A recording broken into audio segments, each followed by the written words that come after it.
Dahil sa GPS o Global Positioning System na bistong peke ang sumbong na hijacking ng driver at pahinati ng isang delivery truck. Saksi si Marisol Abduraman. Hawak ngayon ng Valenzuela City Police ang 10-wheel truck na ito at ang pahinanting si Arnold Arellano. Kwento raw ni Arellano, pasado las 12 na madaling araw kanina nang harangin sila ng tricycle. Agad daw sumumpa sa truck ang 4 na armadong lalaki sa Mindanao Avenue, Quezon City.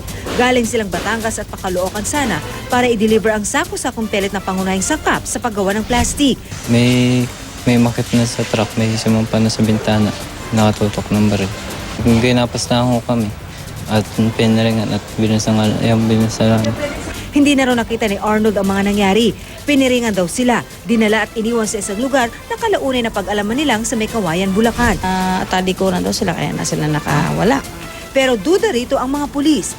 Kinuha ang numero ng opisina at nang makausap ang may-ari, dito na lamang may GPS ang truck. At base sa record nito, mula sa Mindanao Avenue, nagpunta ang truck sa Valenzuela kung saan ito tumigil ng may isang oras. Ayon sa mga pulis, doon idiniskarga mga kargamentong nagkakahalaga ng 1.5 billion pesos bago bumiyahe pang Mikawayan. Kaya lumakad pa Valenzuela ang May Kawayan Police at Task Force Limbas ng HPG kasama ang pahinante. Iniwan nila sa presinto ang driver na si Romar Palabrica. Ang mga laman ng truck na traces ang paggawa ng mga plastic sa Valenzuela.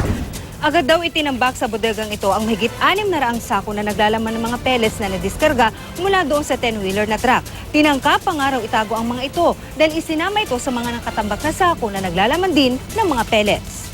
Ayon sa may-ari ng warehouse na si Mary Grace Tan, legal niyang nabili ang pellets pero walang ipakitang resibo at tumanggi nang magbigay ng pahayag.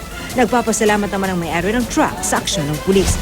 Pero alam ko ma'am, mas mababa nila nabebenta kaya talamak talaga yung nila, bentahan niyan.